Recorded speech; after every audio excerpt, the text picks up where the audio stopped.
देश दुनिया के वीडियोस देखने के लिए सब्सक्राइब करें जी सलाम। लेटेस्ट नोटिफिकेशन के लिए बेल आइकॉन दबाना ना भूलें।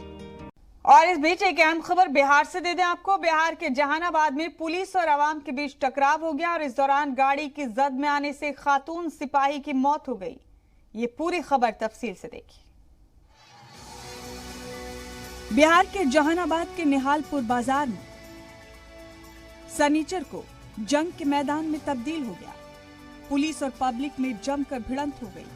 पत्थर चले, गोलियां भी चली और एक मौत भी हो गई। दरअसल औरंगाबाद के मंडल काराबंदी की मौत के बाद निहालपुर बाजार में लोगों की भीड़ हाईवे पर जुट गई। जाम लगा दिया गया तो पुलिस की टीम लोगों को समझाने पहुंची, लेकिन जारहाना भीड़ ने पुलिस को वहां से खदेड़ दिया। पुलिस उल्टे पांव भाग गई। रास्ते में पुलिस की गाड़ी छूटी तो भीड़ के निशाने पर वो गाड़ी आ गई। इस बवाल के दौरान एक खातून सिपाही गाड़ी की जद में आ गई, जिससे उसकी मौके पर ही मौत हो गई। सिपाही की मौत की खबर मिलने के बाद पुलिस फोर्स मौके पर पहुंची। उसके बाद तो भीड़ को पुलिस ने खदेड़ खदेड़ कर पीटा। कई राउंड गोलियां भी चलाई गई। इस भिड़ंत में कई लोग जख्मी हो गए।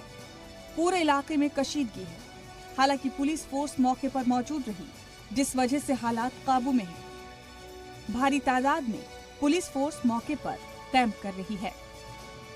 ब्यूरो रिपोर्ट, जी मीडिया।